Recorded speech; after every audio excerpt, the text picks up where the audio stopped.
जय हिंद दोस्तों, मैं दिनेश विश्वकर्मा आपका स्वागत करता हूं आपके अपने YouTube चैनल तत्काल स्टडी में। आज हम क्लास 11 का सेकेंड पार्ट देखते हैं। क्लास 11 में दूसरा लेक्चर देखते हैं। लिखा गया अध्याय 1 है यह समुच्चय। यह हमारा दूसरा वीडियो होगा। लिखा गया उदाहरण नंबर 1, समीकरण x² प्लस x माइनस 2 बराबर 0 हल, यानी इसका हल निकाल के इसे रोस्टर रूप में लिखना है। जब रोस्टर रूप में लिखना है तो सबसे पहले इसका हल करेंगे। जब हल करेंगे तो लिखा गया x² प्लस x माइनस में 2 बराबर कुछ नहीं तो 0। यानी इसको हल क्या होगा, अगर हम क्लास 10 की तरफ जाए तो वहाँ द्विघात समीकरण सॉल्व करना सीखे हैं। द्विघात समीकरण ही दिया गया है, इसे सॉल्व करके बताना है, सॉल्व करके x का मान बताना है, वो अभी हमें रोस्टर रूप में लिखना होगा। तो सबसे पहले सॉल्व करते हैं। तो सबसे पहले गुणा करने पे पहले और अंतिम का चाहिए, तो शुरू में 1 है, लास्ट में हमारा 2 है। तो गुणा करने पे हमें 2 चाहिए और जोड़ने घटाने पर कोई अंक नहीं दिख रहा, तो बीच में है 1, यानी जोड़ने घटाने पर 1 चाहिए और गुणा करने पर 2 चाहिए। तो संख्या हो सकती है 2 माइनस में 1। अगर 2 1 कम 2 करेंगे और 2 में से 1 घटाएंगे तो 1 भी मिल जाएगा। तो एक संख्या हमें 2 मिली, दूसरी संख्या मिली है 1। लिखेंगे x² प्लस 2x माइनस में x और माइनस में 2 बराबर कुछ नहीं बचेगा तो 0। और इन दोनों में से कॉमन x ले सकते हैं तो बचेगा x कॉमन। तो यहाँ पर x प्लस में बचा, तो यहाँ से माइनस कॉमन ले सकते हैं तो बचेगा कुछ नहीं मिल रहा है कॉमन, तो लिखेंगे 1। लेंगे x माइनस में 2 बराबर कुछ नहीं तो 0। x माइनस में सॉरी यह माइनस कॉमन कर लिए तो यह बचा प्लस, x प्लस 2 दोनों सेम है, लेकिन x प्लस में 2। दूसरा x माइनस में 1 है, लेकिन x माइनस में 1 बराबर 0। पहले के बराबर 0 और दूसरे के बराबर भी 0, लेकिन x प्लस 2 बराबर दिया गया 0, यह प्लस में इधर जाएगा तो माइनस, तो x बराबर मिलेगा माइनस में 2। दूसरा x माइनस में 1 बराबर 0, यह प्लस में इधर जाएगा तो माइनस में, तो x बराबर सॉरी यह माइनस में उधर गया तो प्लस में, x बराबर हो जाएगा 1। हमें एक मान मिला है माइनस में 2, दूसरा मिला है 1। तो रोस्टर रूप में लिखना है तो लिखेंगे रोस्टर रूप। सबसे पहले हम जब समुच्चय का लिखते हैं तो मझला ब्रैकेट बनाते हैं और उस मझले ब्रैकेट में जो भी अवयव होंगे हम लिखते जाएंगे और साथ में कॉमा दे करके लिखेंगे। तो हमारे पास 2 अवयव है, एक तो है -2 है, दूसरा 1 है, तो लिख देते हैं -2 और कॉमा है हमारा 1। ये हमारे पास 2 अवयव, ये हो गया रोस्टर रूप। पहला क्वेश्चन हो गया। अब देखते हैं दूसरे क्वेश्चन को, यानी दूसरा उदाहरण लिखा गया है समुच्चय x सच दैट x। इसको बोलते हैं सच दैट, यानी ऐसे कहीं भी 2 बिंदु लिखी गई है तो इसको बोलते हैं सच दैट। सच दैट को हिंदी में बोलते हैं इस प्रकार है। x सच दैट x है एक धन पूर्णांक है, यानी कोई भी यह जो x है यह एक धन पूर्णांक है, यानी जब धन पूर्णांक है तो 1 से लेकर के संख्या अनंत तक हो सकती है। लिखा गया पूर्णांक है और x² लेस देन 40, यानी x² यानी x का स्क्वायर कहेंगे वह 40 से छोटा ही होगा या 40 से बड़ा नहीं हो सकता। जब 40 से बड़ा नहीं हो सकता यानी कंडीशन दे दी गई है को रोस्टर रूप में लिखना है। जब रोस्टर रूप में लिखना है तो हम 1 का स्क्वायर करेंगे तो मिलेगा हमें 1। उसके बाद अगर 2 का स्क्वायर करेंगे तो मिल जाएगा 4, और 3 का स्क्वायर करेंगे तो मिल जाएगा 9, और 4 का स्क्वायर करेंगे तो मिलेगा 16, और 5 का स्क्वायर करेंगे तो मिलेगा 25, और 6 का स्क्वायर करेंगे तो 36, अगर 7 का स्क्वायर करेंगे तो 49 आएगा। लेकिन यह 40 तक ही लिमिट है। जब 40 तक ही लिमिट है तो 1 से लेकर के हमारा 1, 4, 9, 16, 25 और 36। उदाहरण नंबर 3, समुच्चय a बराबर 1, 4, 9, 16 डॉट डॉट डॉट को समुच्चय निर्माण रूप में लिखिए। यानी ये जो समुच्चय बनाया गया है वह कैसे बनाया गया है। समुच्चय निर्माण रूप में लिखते हैं तो सबसे पहले a ही यदि लिख देते हैं a बराबर, तो x सच दैट x, हम मान लेते हैं पूरा नंबर जो है ये x के रूप में लिखा गया, लेकिन x सच दैट x यह कैसे दिया गया है, 1 लिखा गया है, 4, इन सब में आपस में क्या संबंध है उसी संबंध को ढूंढना है। तो लेकिन x सच दैट x लिख दिए हैं तो यहाँ पर 1 लिखा गया है हम मान लेते हैं यह 1 का स्क्वायर है, यह 4 जो है 2 का स्क्वायर दिख रहा है, और जो 9 है यह 3 का स्क्वायर दिख रहा है, और 16 जो है 4 का स्क्वायर, जो 25 है वह 5 का स्क्वायर, यानी सभी स्क्वायर के रूप में दिए गए हैं। जब स्क्वायर के रूप में दिए गए हैं तो हम मान लेते हैं यह स्क्वायर के रूप में ही होगा। जब स्क्वायर के रूप में है तो स्क्वायर के रूप में ही लिखना होगा। इसकी प्रकृति यानी गुणधर्म को बताना है। लेकिन यह सच दैट एक्स बराबर एन स्क्वायर, इसको पूरे को बोलते हैं एन स्क्वायर, यानी यह 1 से लेके जो अनंत तक नंबर जाते हैं उसे बोलते हैं नेचुरल नंबर। जब नेचुरल नंबर है तो यह सच दैट एक्स बराबर एन स्क्वायर, और यहाँ से इस छोटे वाले एन को बोल देते हैं n belongs to capital n, यानी जो एन है वह जितने एन के मान है वह कैपिटल एन में आएंगे। ये हो गया हमारा क्वेश्चन। अगला क्वेश्चन देखते हैं। क्वेश्चन दूसरा, क्वेश्चन नंबर 4 यानी उदाहरण नंबर, सॉरी यह 4 नहीं 5 दिया गया है। उदाहरण नंबर 5, बाईं ओर रोस्टर रूप में वर्णित प्रत्येक समुच्चय का, यानी बाईं ओर, यानी यह जो समुच्चय है बाईं ओर रोस्टर रूप में लिखा गया, इधर हमें रोस्टर रूप में दिया गया है, का दाईं ओर समुच्चय, यानी दाईं ओर यह समुच्चय दिया गया है, निर्माण रूप में वर्णित है, यानी यह समुच्चय निर्माण रूप में दिया गया है, और यह जो दिया गया रोस्टर रूप में दिया गया है, के रूप में वर्णित समुच्चय से सही मिलान कीजिए, यानी इन दोनों को आपस में मिलाना है।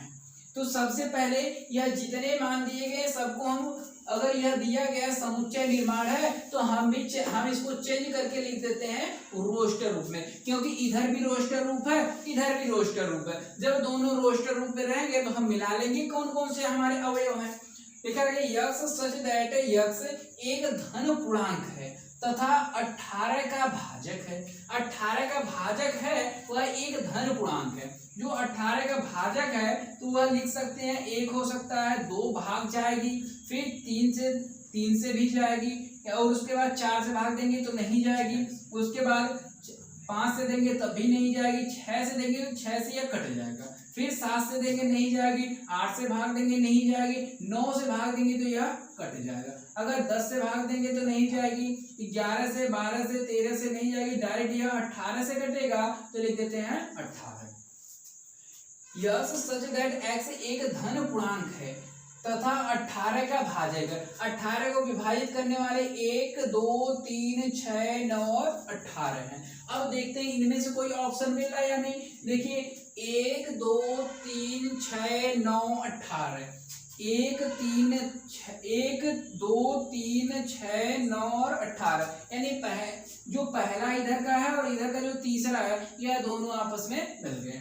उसके बाद लिखा गया है यक्स सच दैट एक्स एक पूर्णांक है और यक्स स्क्वायर माइनस में 9, यह एक समीकरण दिया गया है। इस समीकरण को यक्स स्क्वायर, यह माइनस में 9 है, उधर जाएगा तो प्लस में, लेकिन यक्स स्क्वायर बराबर 9, इधर स्क्वायर है तो उधर जाएगी तो करड़ी, जब करड़ी में होगा तो प्लस माइनस दोनों, तो यक्स बराबर प्लस माइनस कड़ी में 9, और 9 को हम जानते हैं 3 का वर्गमूल होता है, तो यक्स बराबर प्लस माइनस 3, एक बार प्लस 3 होगा एक बार माइनस 3, यानी इसको जो लिखेंगे प्लस में 3 लिख सकते हैं और माइनस में 3, यानी दोनों हो गए, एक प्लस माइनस में 3 है, दूसरा प्लस में 3, दो अवयव मिले माइनस में 3 और प्लस में 3। यह दूसरा वाला है, तो इधर देखते हैं यह प्लस में 3 है माइनस में 3, यानी जो चौथा वाला है यह मिलेगा हमारा 20।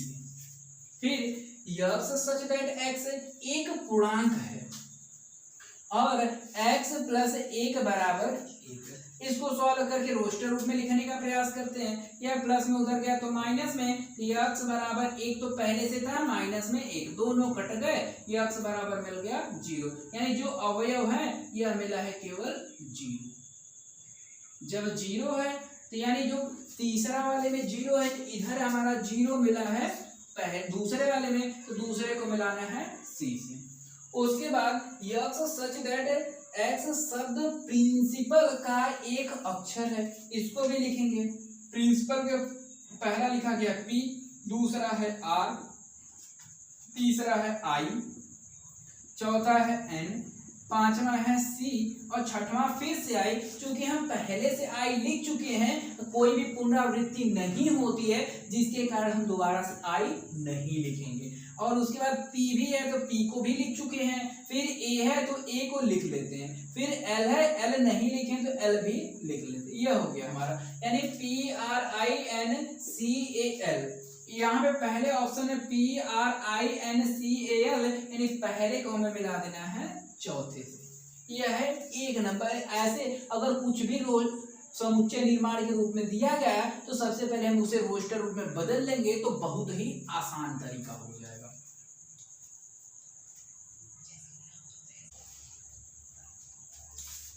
प्रश्नावली 1.1 निम्नलिखित में कौन से समुच्चय है अपने उत्तर का औचित्य, मतलब कारण बताना है कि कौन समुच्चय है और कौन सा नहीं है यह भी बताना है। सबसे पहले लिखा गया है जे अक्षर से प्रारंभ होने वाले वर्ष के सभी महीनों का संग्रह, यानी जे अक्षर से जो भी प्रारंभ होंगे महीने उन सभी का समुच्चय बताना क्या होगा, वह समुच्चय है या नहीं, यानी किसी व्यक्ति के अनुसार बदलेंगे या नहीं। तो सबसे पहले यह चेक करेंगे यह सुपरिभाषित है या नहीं। अगर जे से प्रारंभ होने जाए तो जुलाई बोल सकते हैं, जनवरी बोल सकते हैं, यानी जितने 12 महीने हैं 12 में से जो जे से शुरू होते हैं, यानी किसी भी व्यक्ति से उसे पूछा जाए तो वह व्यक्ति वही महीने बताएगा जो जे से शुरू है, यानी यह सुपरिभाषित संग्रह है। तो सबसे पहले लिखेंगे सुपरिभाषित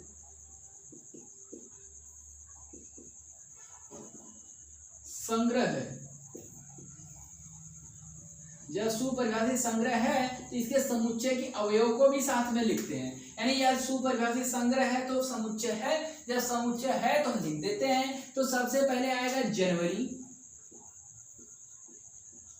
दूसरा आएगा जनवरी, फरवरी, मार्च, अप्रैल, मई, फिर आ जाएगा जून, तो लिखेंगे जून, फिर आएगा जुलाई,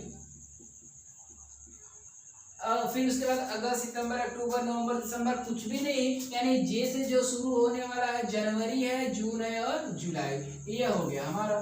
उसके बाद क्वेश्चन नंबर दूसरा लिखा गया भारत के 10 सबसे अधिक प्रतिभाशाली लेखकों का संग्रह, यानी भारत में बहुत सारे लेखक हैं लेकिन उनमें से 10 सर्वश्रेष्ठ हमें ढूंढना है, यानी सबसे जो प्रतिभाशाली है उन्हें बताना है कि कौन कौन है। अगर हम मान लेते हैं खुद ही बताने चले तो 10 लोगों के अलग अलग नाम बताते चलेंगे, अगर किसी दूसरे व्यक्ति से पूछें तो वह व्यक्ति अलग अलग नाम बताएगा, यानी यह सुपरिभाषित संग्रह नहीं होगा। तो लिखेंगे सुपरिभाषित संग्रह नहीं है। यह सुपरिभाषित संग्रह नहीं है तो समुच्चय नहीं है।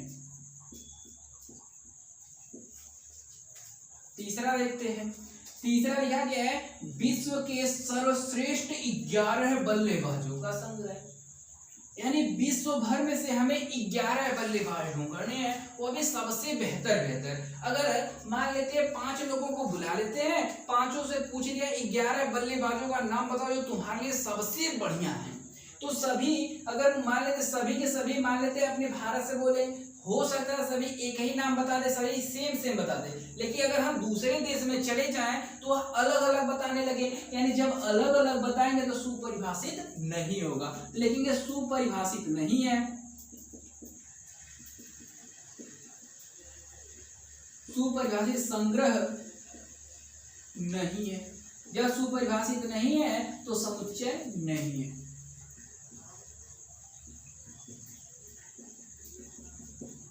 अगला देखते हैं, लिखा गया आपकी कक्षा के सभी बालकों का संग्रह, यानी जो क्लास 11 के जितने भी बालक हैं उनका संग्रह। अगर जिस क्लास में मान लेते हैं यह क्लास 11 का कमरा है, जितने भी विद्यार्थी हैं उनमें बालकों का संग्रह, यानी सभी विद्यार्थियों को भी मान लेते हैं या फिर बालकों का ही केवल मान लेते हैं, जितने भी विद्यार्थी होंगे क्लास 11 में, यानी आप लोग स्कूल में जितने क्लास 11 में पढ़ रहे हैं, अगर कोई बाहर से भी व्यक्ति आपके क्लास में चला है तो वह गिन करके बालकों को बता सकता है कि यह सुपरिभाषित संग्रह है। तो लिखेंगे सुपरिभाषित संग्रह है, जब सुपरिभाषित है तो समुच्चय है।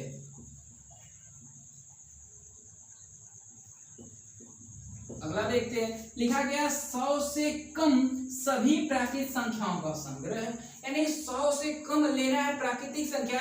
जो प्राकृतिक संख्या को नेचुरल नंबर n से लिखते हैं वह 1 2 3 डॉट डॉट होती है अनंत तक। हमें बोला गया है 100 से कम करना है, यानी 100 से ज्यादा नहीं जाना है, 100 को भी नहीं लेना है, उससे कम सभी प्राकृतिक संख्याओं का संग्रह। यानी सभी लोगों से बोलेंगे तो 100 से कम, यानी 100 मान लेते यहाँ पर होगा 100 से कम, तो 100 को लेना नहीं है, तो 100 से कम होता है 99, और 99 से जितने भी छोटे नंबर होंगे 1 तक सभी संख्याएं होंगी। लेकिन अगर किसी व्यक्ति से पूछा जाए, अगर उसे यह नेचुरल नंबर पता होगा तो कोई भी व्यक्ति होगा वह 1 से लेकर के 99 तक बताएगा, यानी किसी के अनुसार नहीं बदलेगा। तो इसका जो मान होगा तो यह सुपरिभाषित संग्रह है।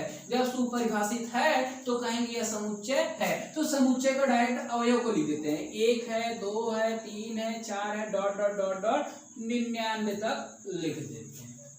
ये हो गया हमारा क्वेश्चन नंबर 5 तक। फिर अगले 5 क्वेश्चन को और देखते हैं।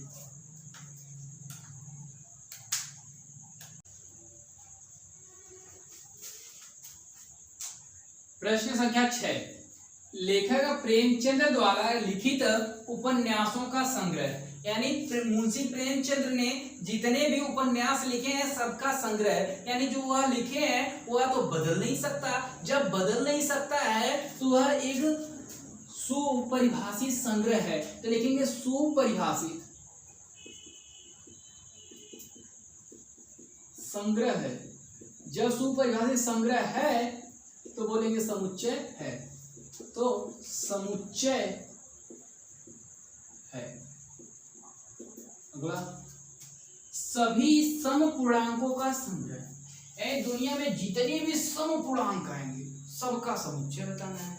यानी 2 4 6 8 10 12, यानी कुछ भी आ जाए वह सम है। सम होने के कारण उनका संग्रह है।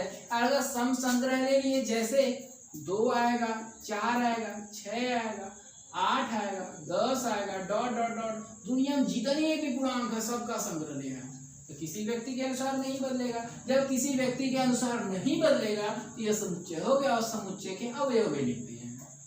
अगला, इस अध्याय में आने वाले प्रश्नों का संग्रह। यानी जो यह अध्याय हमारा दिया गया है, इस अध्याय में जितने भी प्रश्न हैं उनका संग्रह। यानी जो क्वेश्चन है, क्वेश्चन तो बदल नहीं सकते। अगर काउंटिंग करना चाहें तो हम काउंटिंग कर सकते, या फिर किसी दूसरे से काउंटिंग करवाना चाहे तो वह भी काउंट करके बता सकता है। यानी यह भी सुपरिभाषित संग्रह है।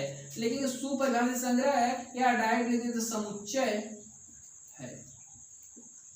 अगला, विश्व में सबसे अधिक खतरनाक जानवर का समुच्चय। यानी विश्व में जितने खतरनाक जानवर हैं उनका समुच्चय है। कोई छोटे छोटे कीड़ों से डर जाता है, कोई उनसे नहीं डरता है। कोई बिच्छू से डरता है, कोई बिच्छू से डरता भी नहीं है। कोई पक्षियों से डर जाता है, कोई पक्षियों से नहीं डरता। कोई भालू से डरता है, कोई भालू से डरता ही नहीं है। यानी सबके लिए अलग अलग खतरनाक जानवर है। तो मान लेते जैसे कोई शेर से डर रहा है तो कोई हाथी से डर रहा है। यानी सबके लिए अलग अलग खतरनाक जानवर हैं। तो सभी व्यक्तियों के अनुसार यह बदल जा रहे हैं। जब बदल जाएंगे तो हम कहेंगे यह सुपरिभाषित संग्रह नहीं है। लिखेंगे सुपरिभाषित संग्रह नहीं है। जब सुपरिभाषित संग्रह नहीं है तो समुच्चय नहीं होगा, समुच्चय नहीं है। यह क्वेश्चन नंबर पहला कंप्लीट।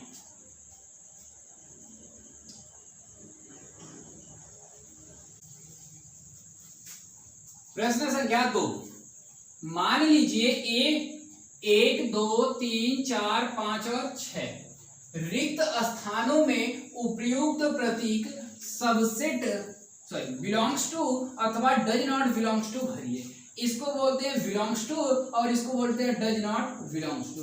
इसको भरना है। इसका मतलब होता है ये अवयव है, सदस्य है, में है। जब होगा तो हम भरेंगे बिलोंग्स टू, इसको बोलेंगे बिलोंग्स टू। उसके बाद लिखा गया है यह बिलोंग्स टू बना के काट दिया गया है, इसको बोलते हैं डज नॉट बिलोंग्स टू। इसका मतलब होता है सदस्य नहीं है, अवयव नहीं है, में नहीं है। नहीं होगा तो इसको डज नॉट बिलोंग्स टू भरेंगे, जब होगा तो हम भरेंगे बिलोंग्स टू का। हमारे पास जो अवयव है 1 2 3 4 5 और 6 तक है। ये पहला क्वेश्चन 5 और इसके बीच में भरना है सदस्य बिलोंग्स टू और डज नॉट बिलोंग्स टू। क्या आएगा? जो 5 है क्या इसमें दिख रहा है? जब 5 होगा तो हम भरेंगे यहाँ पर बिलोंग्स टू का। अगर होगा तो बिलोंग्स टू, अगर नहीं होगा तो बिलोंग्स टू बना करके काट देंगे। 8 को देखते हैं। 8 इसमें 1 2 3 4 5 6 8 ही नहीं। जब 8 नहीं है तो हम बिलोंग्स टू बनाएंगे और बिलोंग्स टू बनाने के बाद काट देंगे। काट दिए तो इसको बोलेंगे डज नॉट बिलोंग्स टू, यानी 8 ए में नहीं है। उसके बाद 0 बोला गया, यहाँ पर क्या भरा जाए? बिलोंग्स टू या does not belongs to. Check करते हैं, 0 है ही नहीं पहला, यानी 0 ही नहीं है। जब 0 नहीं है यानी जो 0 है वह ए में नहीं है, तो नहीं है तो डज नॉट बिलोंग्स टू, यानी 0 ए में नहीं है। उसके बाद 4 लिखा गया है। 4 को पूछा जा रहा है यह ए में है या नहीं। 4 को चेक करेंगे तो 4 मिल गया। अगर 4 ए में है तो बोलेंगे 4 बिलोंग्स टू ए है, यानी जो 4 है वह ए में है। उसके बाद 2 फिर जगह छोड़ दिया गया है यहाँ पर ए, यानी जो 2 है वह ए में है या नहीं। तो चेक करते हैं, 2 तो ए में है, जब ए में होगा तो भरेंगे बिलोंग्स टू। और यह इसका मतलब यह है कि जो 2 है वह ए में है। फिर 10 को चेक करते हैं।